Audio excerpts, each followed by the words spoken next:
같아요. 멕시코 축구 대표팀과 우리 한국의 축구 대표팀이 게임을 했습니다.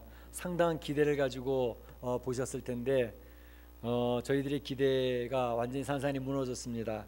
4대0으로 졌습니다. 그래서 성도들이 우리 사람들이 보면서 굉장히 실망감, 아유, 야, 참 이래가지고 뭐 16강이 뭐 되겠나 그런 생각을 많이 하게 되는데, 자, 그것을 보면서 2002년도 월드컵 때의 그 환희가 참 그리워졌습니다. 2002년도 6월 달에 우리 히딩크 감독이 이끌었던 우리 한국 축구 대표팀, 정말로 그때 그 감격은 아직까지도 오는 것 같아요.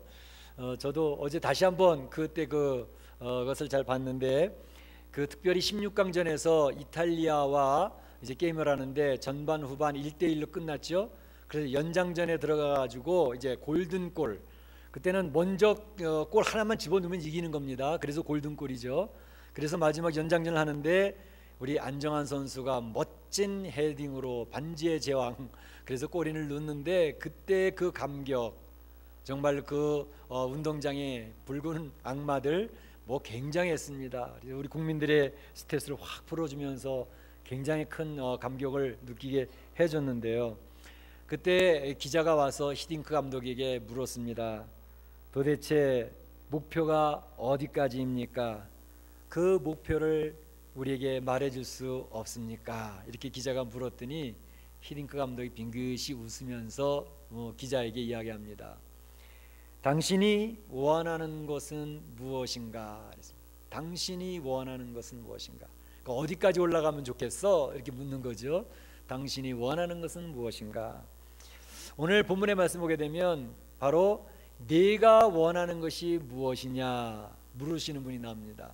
내가 네게 무엇을 하여 주기를 원하느냐, 무엇을 원하느냐 질문하시는 예수님의 질문이 나오고 있습니다. 그 질문 앞에 참으로 도무지 이게 이루어질 것 같지 않았던, 해결될 것 같지 않았던 그 불가능한 그 일이 이제 해결되어지죠.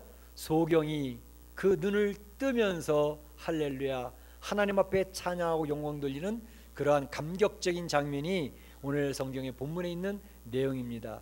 오늘 이 말씀을 살펴보면서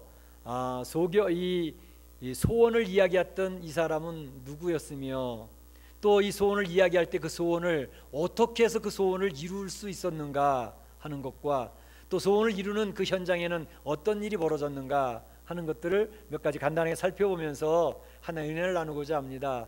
오늘 이 본문을 통해서 예수님이 나에게, 우리에게 무슨 말씀하기를 원하시는지 잘 들으실 수 있으면 좋겠습니다. 먼저 이 오늘 본문의 소원을 이야기하고 있는 한 사람, 이 사람은 어떤 사람인가? 한 소경이 길가에 앉아 구걸하더라 이렇게 되어 있습니다. 한 소경, 한 맹인이 길가에 앉아서 구걸하더라. 오늘 본문에 있는 내용은 이 누가복음 18장에 나오는 게 아니고요, 마태복음 20장 29절 이하에도 나옵니다. 그리고 마가복음 10장 46절 이하에도 나옵니다. 그러니까 세 개의 성경에 동시에 같이 나오는 내용이죠. 약간씩 보완되어지는 내용들이 물론 있습니다. 그런데 마가복음 10장 46절을 보게 되면 이 소원을 이야기하고 있던 사람은 소경인데, 근데 그 소경에 이름이 나와 있습니다. 여러분에게 익숙한 이름입니다. 누굴 것 같아요? 바디메오입니다. 바디메오라고 하는 이름이 누가복음 10장 46절에 나와서 오늘 본문의 주인공, 이 소경의 이름 바디메오라고 하는 사람이 이제 놀라운 역사를 경험하게 됐다는 것이죠. 그런데 이 사람의 신분, 또 이 사람은 지금 어떠한 상황에 있는가 하는 게 성경에 잘 설명이 되고 있습니다. 이 사람은 어떠한 상황에 있다고요? 구걸하여 연명을 이어가는 거지의 신분이다 이렇게 되어 있습니다. 다른 성경에는 거지 바디메오, 구걸하는 자, 거지 이렇게 되어져 있습니다. 물론 본문에 나와 있는 이 소경이 언제부터 소경이 되어졌는지는 모릅니다. 어떤 다른 성경에는 나면서부터 소경되어졌던 자가 치료받는 그런 내용들도 여러 군데 나오고 있지만, 오늘 본문에 있던 사람은 뭐 나면서부터 소경이 되었다든지 그런 설명이 없어요. 그러니까 어린아이 때 소경이 되어졌는지 청장년 때 소경이 되어져 있는지 그건 자세히 알 수가 없어요. 그러나 분명한 것은 소경으로 인하여 그의 삶이 굉장히 핍절하고 어려운 가운데 있었다는 것은 알 수가 있는 것이죠. 앞을 못 보니까 다른 사람과 경쟁이 안 되죠. 그러니까 경제력을 상실해 버렸습니다. 그러니까 제대로 사업을 한다든지 장사를 한다든지 무엇을 해서 먹고 살기가 힘들어지는 그러한 인생의 삶이 되어지고 말았습니다. 뭐 움직이려고 해도 누군가의 도움을 구해야 움직일 수 있는 그러한 형편이 되어졌다는 것이죠. 구걸해야만 먹고 살 수 있는 비참한 인생, 초라한 인생의 삶을 살고 있었다라고 하는 것이 성경의 설명입니다. 그런데 사실 이 바디메오의 이러한 모습은 그 어떤 특별한 장애가 있어서 이렇게 되어지긴 했지만, 특별한 장애가 없다 하더라도 우리 인생을 살아가는 이 세상 사람들의 하나의 그 비참한 모습, 힘든 모습, 그것을 보여주는 하나의 단면이 아닌가, 그런 생각을 해보게 됩니다. 사실 이 세상을 살아가는 모든 사람들은 겉으로는 멀쩡한 것 같아요. 그리고 늘 기쁘고 즐겁고 별일 없이 그냥 즐겁게 살아가는 것 같지만, 사실 가만히 보면 인생의 짐이 생각보다 상당히 무겁습니다. 인생의 삶이라는 것이 굉장히 버겁습니다. 그러니까 자녀들 때문에 부모들이 힘들어하기도 하고요, 또 부부간에서도 여러 가지 이게 잘 안 맞아가지고 힘들어하는 그런 버거움도 있고요, 특별히 경제적으로도 원했던 대로 사업이 풀려지지도 않고 직장생활도 제대로 안 되고 형제들 간에도 관계가 좋지 않아서 힘들어하고, 아무튼 인생의 삶이 굉장히 힘들어서 때로는 자기 자신이 초라하게 느껴지기도 하고요, 누군가와 비교해서 자기가 너무너무 연약해 보이기도 하고 비참해 보이기도 하고, 그러한 인생의 짐을 살아가는 모습이 우리에게는 한두 번이 아닙니다. 사실 야곱이 그 요셉의 사건으로 말미암아 애굽에 내려갔을 때 그 바로 왕 앞에 가서 자기 인생의 삶을 고백하는 내용을 보더라도 그렇습니다. 야곱이 그 바로 왕에게 이야기하지 않습니까? 당신이 요셉의 아버지 야곱이십니까? 그래, 어떻게 잘 지내셨습니까? 물었더니 야곱이 이야기를 하잖아요. 예, 제가 나그네 세월을 130년을 살은 사람인데 내 나그네 세월 130년의 삶이 아주 험악한 세월이었습니다. 이렇게 고백을 하는 거예요. 130년의 삶을 살았는데 그 삶이 파란만장한 너무너무 힘들고 굴곡이 많았던 그런 인생이었다고 하는 사실을 고백하고 있지요. 이 세상 살아가는 사람들 한 분 한 분 그들의 삶에 들어가서 보면 얼마나 굴곡이 많은지 모릅니다. 어두운 골짜기에서 지금도 신음하고 있는 인생들이 얼마나 많은지요. 때로는 질병의 문제 때문에 어두운 골짜기를 걷는 사람도 있습니다. 때로는 사업의 문제 때문에 힘든 가정을 겪는 사람도 있고요, 또 관계 때문에 가족, 부부관계, 자녀관계, 여러 관계 때문에 힘들어서 인생의 맛을 잃어버리고 사는 사람도 많이 있습니다. 그래서 모세는 시편 90편에서, 이 90편은 모세가 기록한 시편인데요, 거기서 이야기하기를 그렇게 얘기합니다. 그 연수의 자랑, 인생의 연수의 자랑은 수고와 슬픔뿐입니다. 이렇게 얘기했습니다. 예, 안개처럼 잠깐 지나가는 인생인데 행복하고 기쁘고 웃는 날보다는 짜증나고 답답하고 힘들어하고 탄식하는 그런 삶이 훨씬 많아. 그래서 수고와 슬픔뿐이라고 하고 인생을 정의하고 있는 것을 볼 수가 있습니다. 오늘 소원을 고백하고 있는 사람, 바디메오가 그런 인생이었습니다. 바디메오는 소경이 되어서 경제력도 상실하고 많은 사람들 앞에 무시당하면서 짓밟히는 그런 인생을 살았습니다. 그래도 그에게는 소원이 있었습니다. 눈을 뜰 수만 있다면, 눈을 뜰 수만 있다면. 우리 멕시코 이민의 삶을 살아가고 있는 우리 사랑하는 성도들의 소원은 무엇입니까? 너무 힘들어가지고요, 소원이고 뭐고 생각도 없이 그냥 하루하루 살아갑니다. 그런 분들도 계실 거예요. 그러나 그 소원조차도 잃어버리면 안 됩니다. 나는 이러한 소원을 가지고 삽니다. 나는 이 문제가 해결되어지기를 원해서 주님 앞에 엎드려 있습니다. 하나님께서 해결해 주시기를 기대하며 이 문제를 가지고 주 앞에 나왔습니다. 이 소원, 그걸 잊어버리면 안 돼요. 오늘 본문에 보게 되면 이 소원을 고백하는 이 소경 바디메오는 어떻게 해서 그 소원을 풀 수가 있었는가 하는 것입니다. 어떻게 소원을 풀었습니까? 이 바디메오의 소원은 뭐라 그랬죠? 눈 뜨는 거라 그러지 않았습니까? 그의 평생의 소원은 눈을 뜨는 것입니다. 사실 저는 성경을 보면서 또 주변에 여러 가지 이제 보도되는 보도 내용들을 보면서 참 이 세상에 이렇게 우리는 멀쩡히 보고 있잖아요. 지금 보고 있고 오늘도 걸어서 멀쩡하게 교회 왔잖아요. 그런데 이렇게 보고 있고 들을 수 있고 걸어 다닐 수 있는 이것, 다른 사람들 다 그런데 그렇게 생각하지만 어떤 사람 누군가에는 이 우리가 평범하게 누리고 있는 이런 축복들이 평생의 소원을 가지고 살아가는 사람들이 있다는 사실을 꼭 기억하시기 바랍니다. 그러니까 나는 현재 어느 누군가의 평생의 소원을 이미 성취하고 누리면서 살아가고 있다는 사실을 기억을 하면서 지금 현재 나의 삶을 만족해하고 기뻐하며 즐거워하며 살아갈 수 있다면 그 사람이 행복한 사람이 아니겠는가 말이죠. 그 행복을 누리실 수 있기를 축복합니다. 보통 일이 아닙니다. 우리가 지금 평범하게 살아가는 게, 어떤 사람은 저렇게 평범하게 사는 게 나는 평생의 소원인데 그러고 살아가는 사람이 있다니까요. 오늘 바디메오가 그런 사람이었습니다. 눈만 뜰 수만 있다면 내 평생의 소원이야. 그런데 그 소원이 오늘 이루어지는 장면이 본문에 나오고 있지 않습니까? 예수님이 그의 문제를 해결해 주셨습니다. 할렐루야! 할렐루야! 이 초라한 인생, 비참한 인생, 인생의 실패자여 낙오자여, 이런 사람을 오늘 주님께서 일으켜 세워주시는 장면이 본문에 나오고 있는 것입니다. 무엇 때문에? 오늘 주님이 한 가지 딱 집어서 이야기하십니다. 내 믿음이 너의 문제를 해결해 주는 거야, 이렇게 했습니다. 내 믿음으로 인하여 이 너의 소원이 이루어지게 되었구나, 예수님은 선포하고 계십니다. 도대체 이 바디메오가, 이 거지가 도대체 무슨 믿음이 있었길래 그의 소원을 이룰 수가 있었는가 하는 것입니다. 그래서 네 가지를 간단히 소개해 드리려고 합니다. 첫째는 예수님을 바르게 아는 믿음을 가졌습니다. 둘째는 자기 자신을 바르게 아는 믿음도 가졌습니다. 세 번째는 장애물을 뛰어넘는, 장애물을 극복하는 믿음을 가졌습니다. 네 번째는 간구하는 믿음을 가졌습니다.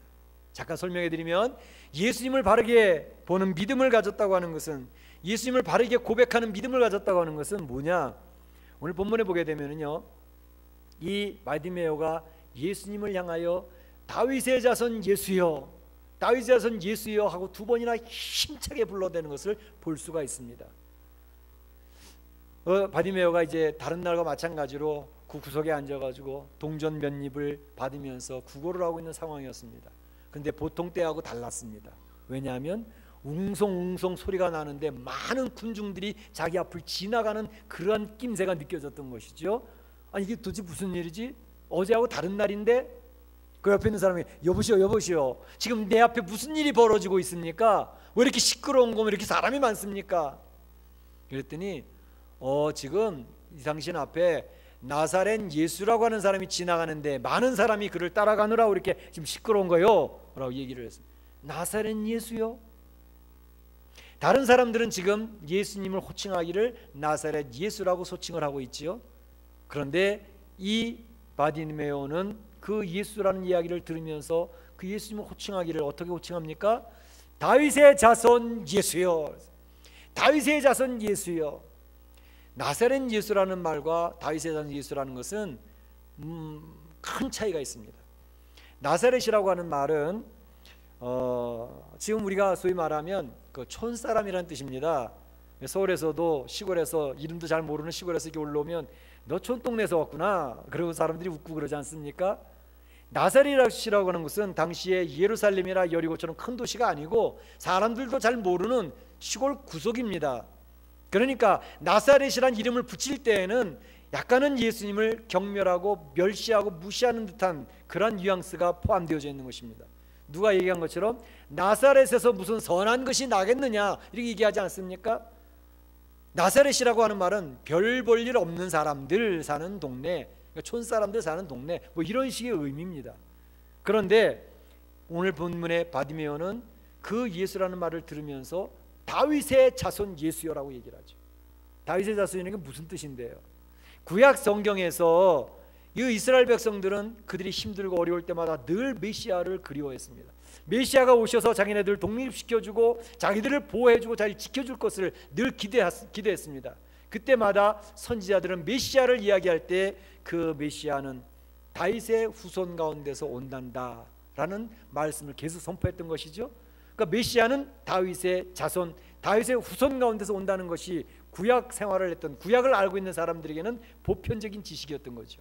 그러니까 바로 이 바디메오는 예수라는 얘기를 들을 때 그분은 나사로도 살려내신 분이라는데, 말 못하던 벙어리도 살려내셨다고 그러던데, 뭐 이런 병 저런 병 있는 사람도 많이 살려냈다고 그러시던데, 그분은 보통 분은 아닐 거야.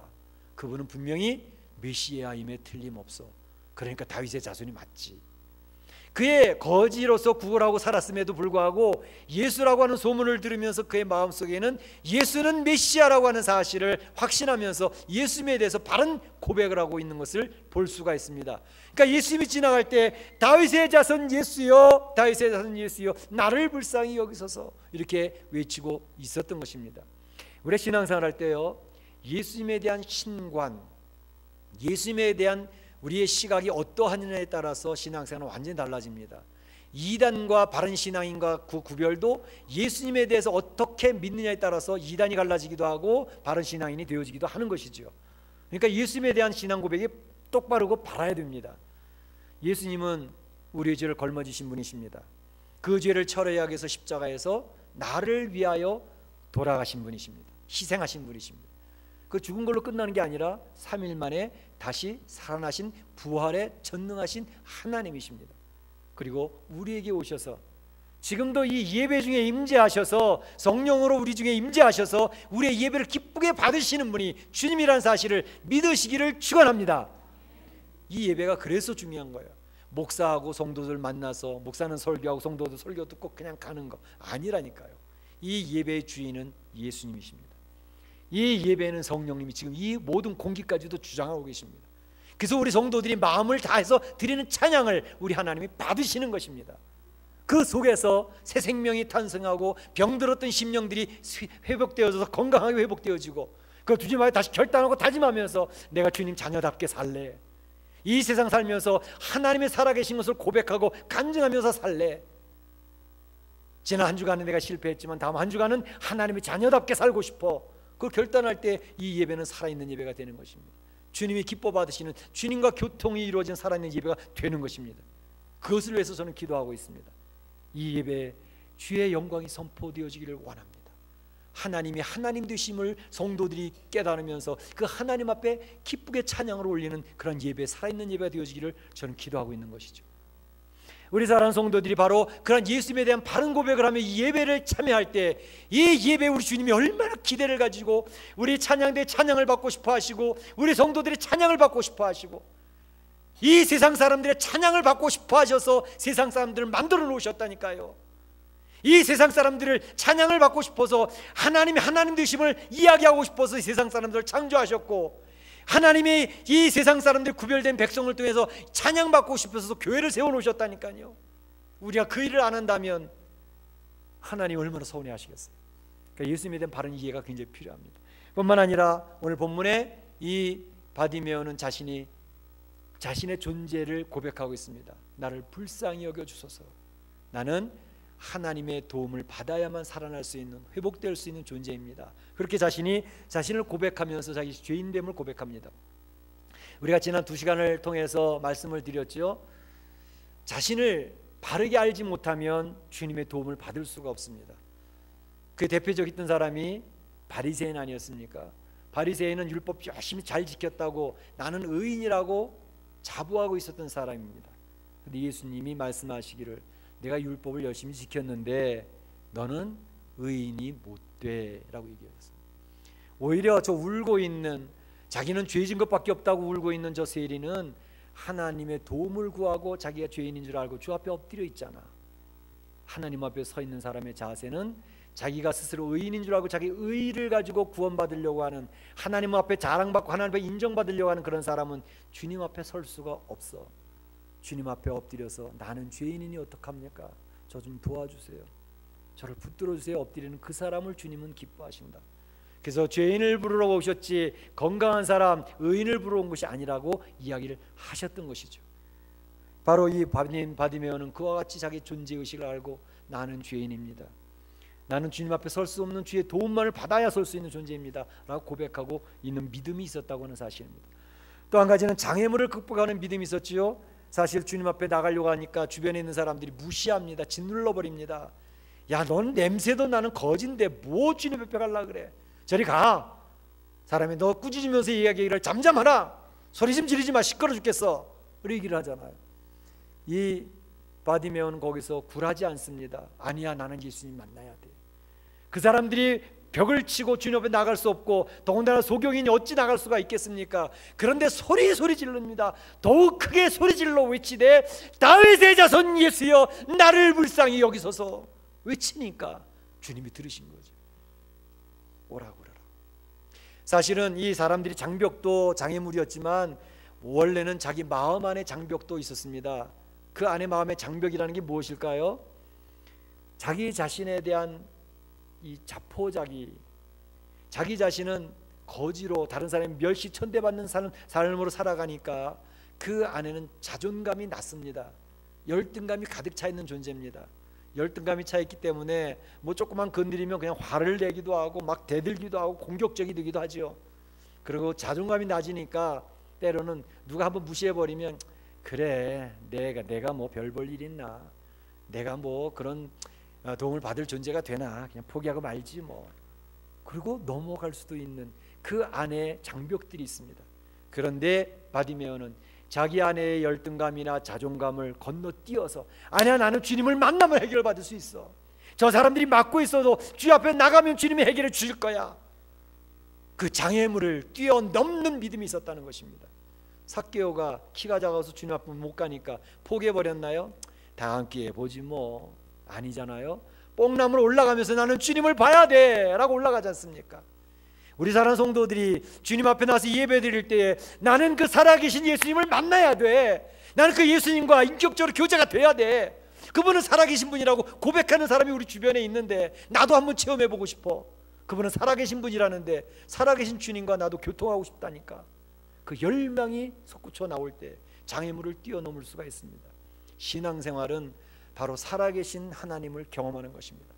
나를 사랑하시고 연약하고 쓰러져 넘어져 있는 나를 올라와서 나를 붙들어 일으켜 세워주시는 주님을 경험하는 것이 신앙생활입니다. 바로 바디메오는 그것을 알았습니다. 그러니까 장애물을 뛰어넘는 믿음이 생겼습니다. 그에게는 간구하는 믿음이 있었습니다. 주님 앞에 나와서 자기의 소원이 무엇인지를 정확히 고백합니다. 내가 네게 무엇하여 주기를 원하느냐? 무엇을 원해? 말했을 때 나는 보기를 원하나이다.